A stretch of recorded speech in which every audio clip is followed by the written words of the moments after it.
Ocala's information station, 1370 WOCA. Ocala.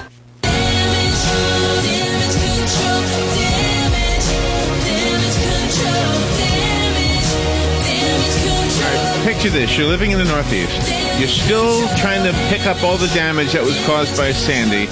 You know there's a nor'easter coming, and then over the horizon, you see this helicopter, and Joe Reichel and Rob Sobieski are in it. They're coming to help you out. They're saving the day. They even got capes on. One's yellow and one's blue. Oh, cool. I like capes. Yeah. Yeah, capes are cool. Capes are cool. Yeah, we don't have enough capes. I really think There's not enough capes in the world. I really think we should do something and wear capes more often. And Yeah, they do make the outfit, don't they? Capes make the outfit. I really think you should. It should be like part of your uniform over at Damage Control. Part of the uniform. That's something we could work on. Joe Reichel and Rob Sobieski are here. Here's the serious introduction there. They are the co-owners of Damage Control Services, and they help you when you've got that thing that happened, the tree fell into your house, or there was a fire, or something else may have happened that caused damage. They'll help you fix it, even if the whole thing is gone, and you got to start from scratch. Even if it's all gone. Good morning, guys. Good morning. Good morning, Larry. Today we wanted to talk about some flooding as a result of remodeling. We were discussing this in the office, and we've had two jobs recently. One was a homeowner remodeling his bathroom, and the other, that remodeling his bathroom turned into a flood, and the other, a connection on the plumbing that he was repairing didn't hold. Oh. And while he was at work the next day, it flooded his entire home, and had about 2 inches of water everywhere whenever he came home. Oh, wow. Right. And does he have wooden floors? Yeah, he had wood floors. So they are needing to be replaced? Or They were floating. Mm-hmm. They were floating, and we replaced all those. But another definition of floating wood floors. Yes. there you go. Okay, so do they need to be replaced or dried out? That was a laminate wood, so those were replaced. Okay. What does that mean, laminate wood? It's you have the real wood flooring. Oh. And then a laminate wood, like they call it, like Pergo, and Okay. It's engineered wood flooring. Yeah. It's like some of it could be a pressed board, or it could be like a thin sheet of And what was under- plywood with a veneer of hardwood on it. But what was under that? Concrete? Yeah. Well, there was in his case, okay. They have a padding and then concrete. Okay, okay. So they're So he's not falling through. He's No. Okay. no, it was concrete. All right. So he wasn't going anywhere. And then the other one was just recently, I guess 2 weeks ago, week and a half, 2 weeks ago, we had a job where a cabinet installer was installing new cabinets in a kitchen and bathroom in this home. And when they were putting the cabinet in the bathroom, the installer broke the water supply line and flooded two parts of two bedrooms, a bathroom, kitchen, dining room, and entryway to the house and living room, part of the living room. So had water everywhere, and we went in there and extracted, dried up everything, and worked on getting the carpet, pulled the carpet back and get it cleaned up, dried out. Does insurance cover it if we are we're the guilty party, we did it ourselves? Well, that's where if you have we as in the homeowner. Yeah, like if I bust a pipe because I think I'm a handyman Right. and I'm not as good as I thought I was, does insurance fix the problem or help pay to fix the problem? Yeah, insurance would pay for that. Okay. Insurance pays for that, as well as what Joe was talking about with the builder that was working there. As long as he's insured, that's another reason to make sure your subcontractors or contractor is insured, because his general liability then kicked in to take care of the damage to the homeowner's property. So obviously water damage is water damage, regardless of where it comes from. But in these two cases, they were, I don't know if easy is the word, but you could identify where the water came from. Right. And that had to be fixed first. Yeah, you stop the initial flow of water. That's always the first thing to do. Find out where it's coming from. Get the water stopped and get it repaired, so you can get water turned back on, so they're not out of water. Right. Do union rules apply to you? And I know bringing up unions often is a hot topic on talk radio, but I have a question for it and how it applies to what you do.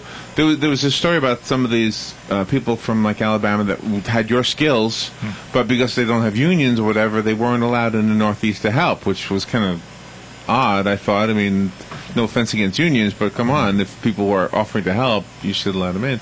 But as far as what you do you face that a lot when you go to help a person's house? Are there rules that you need to abide by or sign off on or something regarding like that union thing? The unions, we've never encountered anything with the unions. I know that I have heard that cities, some metropolitan areas like New York City and so forth, have union guidelines that have to be met.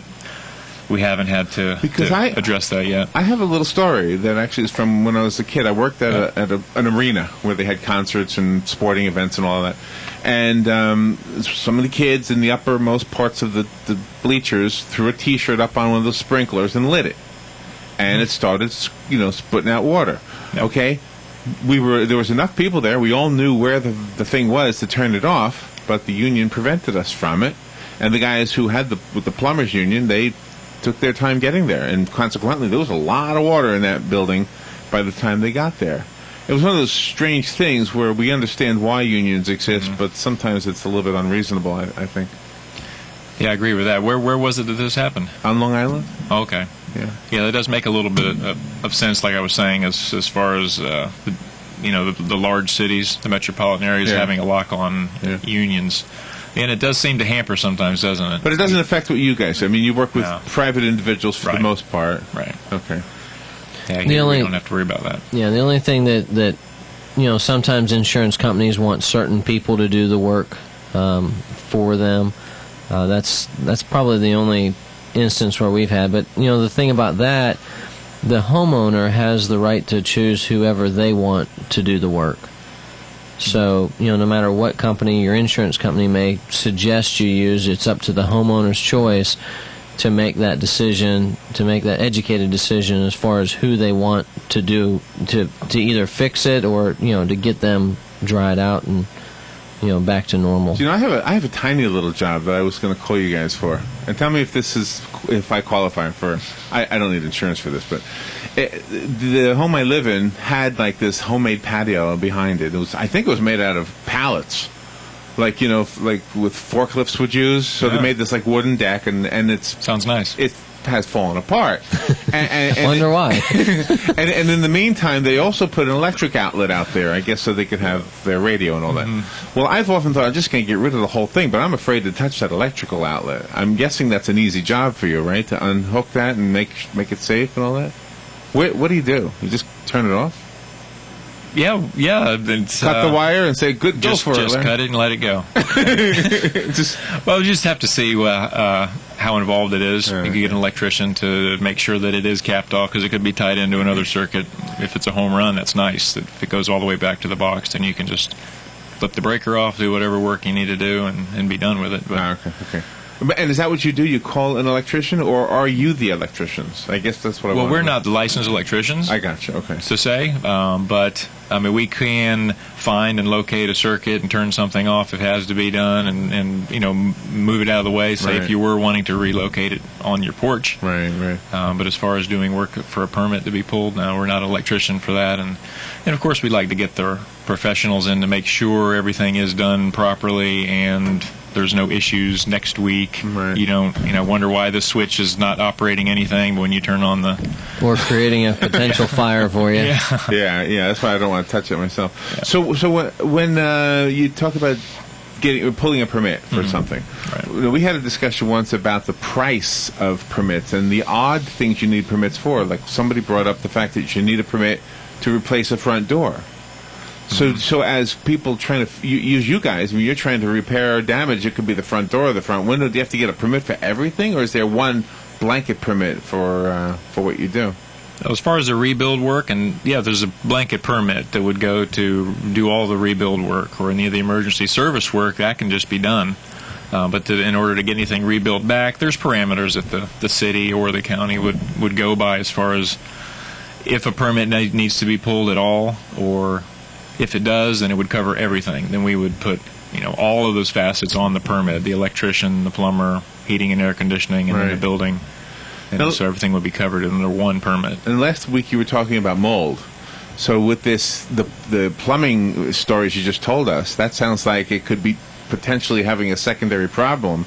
Like once you got it all dried up and fixed, if you didn't get all the water, there could be mold building somewhere, right? That is true. That's why it's very important to make sure that you always get it dried properly. A lot of times people will call, different people, like say for example a carpet cleaner.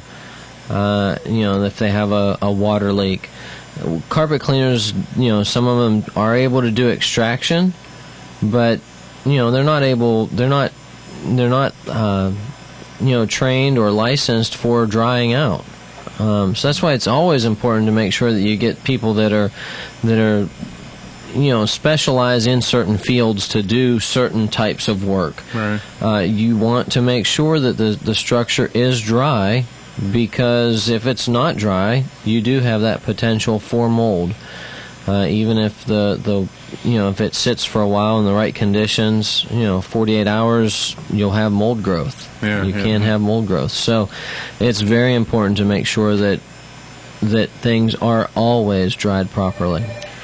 Let me give the phone number. It looks like the phone is ringing already. Joe Reichel and Rob Sobieski are here. They're with Damage Control Services, and they're here to answer questions that you might have about damage that has occurred to your home, regardless of what caused the damage. They'll tell you what can be done to fix it. They restore homes, basically, and whether it's a small job or a large, give them a call, and we'll give you their number in just a bit. Right now, the number here is 622-9622. That's the Climate Control Source Hotline, 622-WOCA. Good morning. You're on the air.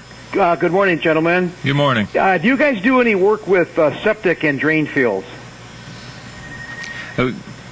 Yes, we would, of course, check out what it is that needs to be done and get some more answers to a few questions from you, and then we have a couple of different companies that we work with to go that direction. But yes, I've got a possible drain field problem, and the home is going on around 18. I don't know how long does a drain field usually last, about 15, 20 years, or maybe longer.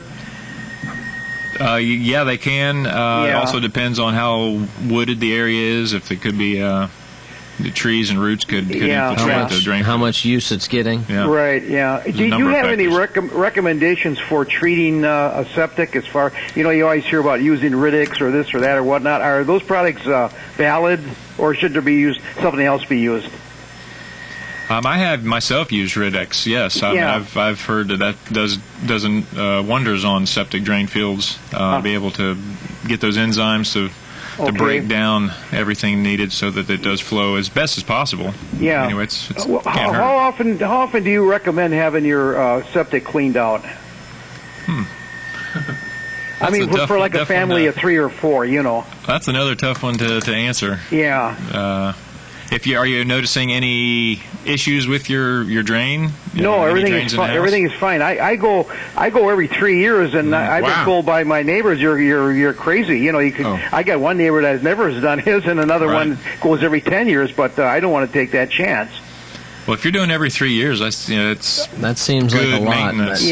But typically the rule of thumb is if you're noticing your drain slowing, draining slower. Yeah. If you don't have that, like say a little tornado, when your sinks drain or the tub drains, then it's slowing down, and perhaps you could have it looked at. There's a lot of variables. Depends how much laundry you wash. Things like that. So we live in what they call the Springs protection zone. We're close to the Silver Springs over here, and you keep hearing and reading all the time that eventually they're going to start testing wells, and they're going to make you not only not your well, but your septic, and they're going to make sure you clean it out whenever they decide how often you should be cleaning it out, and the drain field and this and that and whatnot, and then we also hear rumors that possibly we'll be hooking up the city sewer. And, a guy hates to put a lot of money into a drain field or even to a septic system, knowing that maybe a year or two down the road, you're going to have to change it all over to a city system. So it's kind of everything up in the air around here, Right. But you do have somebody that can come on and take a look anyways, huh? We've got companies that we work with on stuff like that. Yeah. Yeah. Have you ever heard of repairing a drain field rather than replacing it? I personally have not, but that doesn't mean that it's not possible. Yeah. Okay, I'll give you guys a buzz, and we'll get somebody out here and see what can happen. Very good. Yeah, thank you. You're welcome. Thank you for the call. I wonder if you've ever dug one up and found like some homemade thing, like a bathtub or something like that. There's been some interesting, septic tanks, yes, 55-gallon drums and whatnot. Kind of improvise, right? Yes. Oh, really? Yeah. Sometimes one would fail, and they just go ahead and bury their own of some sort. Oh, no. Yeah. And then what do you do? I mean, then you have to just dig it all up and throw it away and put the right stuff in there? Yeah, they have to come and inspect, and then the inspectors will impose whatever fines are necessary or requirements that they see are necessary to get it back to code, and then the septic tank company will have to follow those guidelines.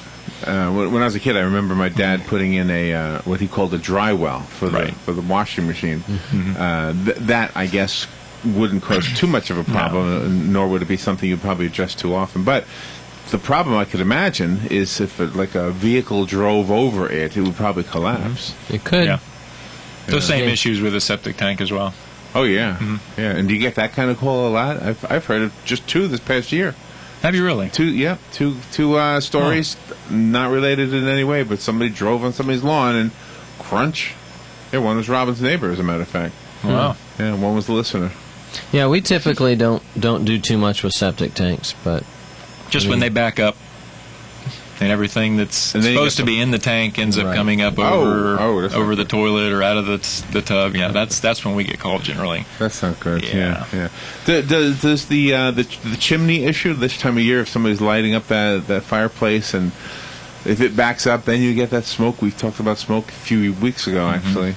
Right. Yeah. Chimneys are another problem that people, as far as maintenance, that people typically tend to forget about, and then whenever they try to use it, it causes some problems. Sometimes either birds have made nests in there, or different. Oftentimes they can just the corrosion itself can clog it up. So there's all type. It's always good to have it cleaned and maintained. What do you prefer when you go to a house that has damage? What do you prefer? The guy who looks over your shoulder and tells you how to do it, or the family that says, "All right, you guys do what you're good at. I'm going to the mall." I think I know the answer. Well, it really depends. Really? Yeah. I mean. Oh, Rob is interested too. One would think the family says just take care of it. I'm going to the mall, but it's their home, so you want someone who's they're going to, when they come home, they're going to have all kinds of questions. So you're going to have to take care of them no matter what, as far as answering the questions that they've got and making sure that they're informed, because no matter what the situation. Whether they're there the whole time or they've left, they need to know what the next step is, what direction, what's going to be happening, when can we expect things to get done. Right. I mean, when we typically, as we set up to, let's say it's a flood, we try to set the home up to dry out so that they can still live there. Sometimes it's not possible, and we make arrangements for them for a hotel stay. But we try to arrange things so that they can still live in the home. Right. And so, with that, in the dehumidifiers and the fans, there's a lot of noise, and it's not a quiet thing. So, there's going to be some explaining that needs to be done, some educational. We're going to need to educate the homeowner on what's happening. As long as he's willing to listen, right? Right. The homeowner that's standing over is telling us how it needs done. That's a whole nother. Yeah. By the way, I saw on TV with these floods. I saw an illustration of the difference between adults and children. The living room was flooded. You could see the top of the couch, and the lady on the TV was obviously the homeowner. She was upset, crying, looking at the camera, and she was saying, I don't know what I'm going to do. I have no insurance. The water is up to the top of the couch. Behind her, just having a blast, were the kids with swimming masks jumping off the back of the couch. And I'm thinking, look, now she's devastated, but they're just having a ball swimming in the living room. You know, so it's just the difference between It's a difference of perspective, isn't it? Finally, we get the pool we've always wanted. Yeah, here we go. Swimming. In the living room. And I know I'm not making light of the storm, but it was kind of interesting to see the subways flooded. I mean... Yeah, that's devastation. I mean, to be able to say, I swam there once would... Although I don't know if the electricity was still turned on that thing. Yeah, I don't know if I'd want to be swimming in that water too much. And by the way, I mean, right now they've got a nor'easter heading their way. So the governor of New York has declared that insurance companies are going to have to honor photographic evidence and other evidence because the insurance companies didn't have time to go to every house. Sure. Right. So now he's telling all the residents, look, take pictures, and when this nor'easter comes through, you might have different damage from that storm. My goodness. At least you don't got to worry about freezing a whole lot, or do you? The most that we've had with the freezing will be pipes that are towards the exterior of a home. And usually that's been ice machine supply lines going to the freezer. Okay. They go loop up over into the attic. Something that's close to the roof or exterior walls. We've had a few of those break. And because caused of being quite a frozen? bit of damage. Yeah, from the freezing. And split the line. The ice would split the line. Then as it thaws out, it just blows and water goes everywhere. So maybe a good way to end today's conversation about flooding could be preventive things, like, for example, insulating that line. That would help. Always checking and insulating those lines, certainly. The worst one we had recently, I mean, the home was probably 15 years old, and this line it finally gave up over the 15 years of freezing, probably. Really? It was just an expandable line. Getting up and checking, if you can do so, getting in the attic and checking those lines and making sure they're insulated would be one thing for sure. But and then there's always potential or possibility of failure. Just something's just eventually going to either break, and that's what insurance is there for. Whether it's freezing or whether it is just a physical failure, a line breaking loose, a coupling coming loose. I always think a washing machine is better. I think my washing machine is in the house. Yeah. I think I'd be better off if it wasn't, because if something ever goes wrong, gee, that's a lot of water.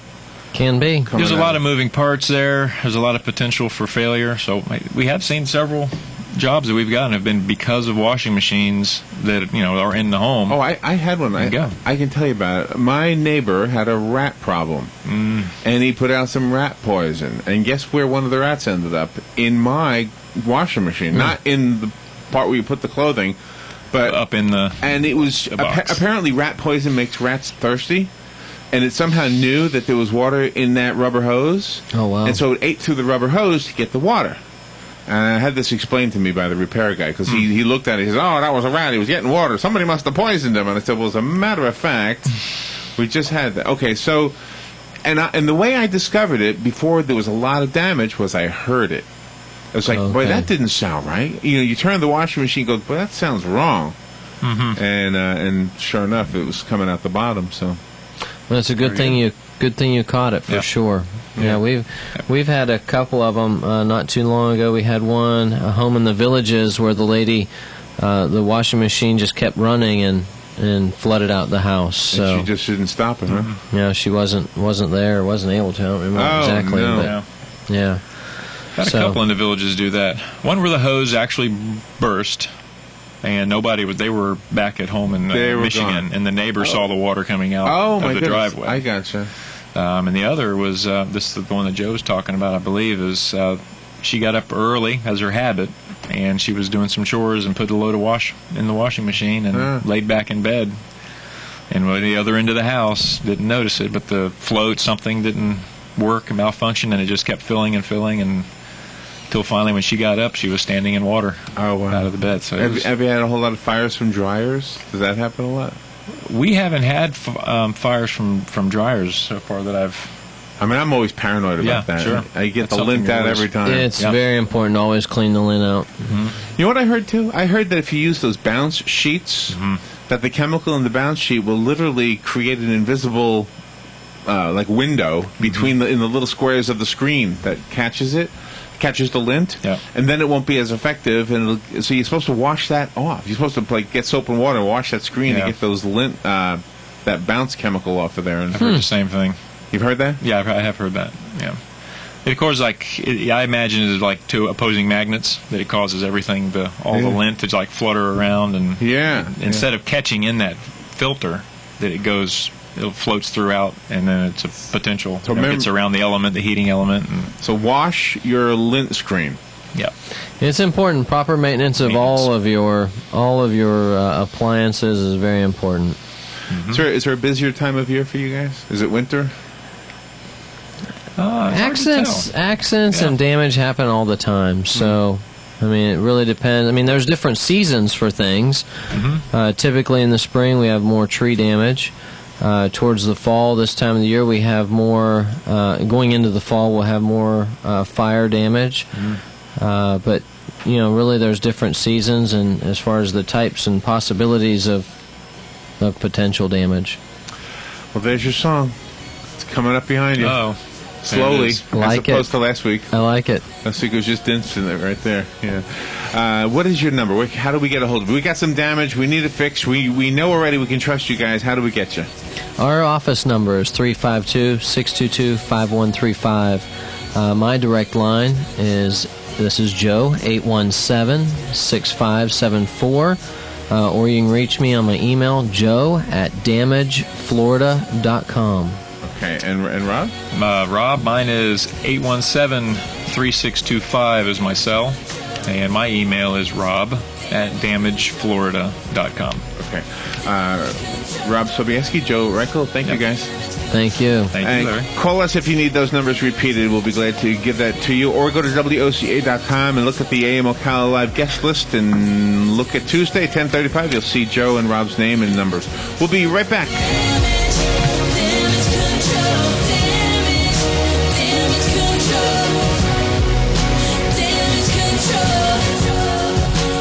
Ocala's information station, 1370 WOCA. Ocala. The weather is brought to you by myfwc.com. Life jackets save lives. Where at Florida? Times of clouds and sun today. Look for a couple of showers and a thunderstorm. The afternoon high 74 to 78. Partly cloudy skies tonight. Low 50 inland to 56 on the beaches. Tomorrow, cool but pleasant day with sunshine and an active breeze. High 67 to 71.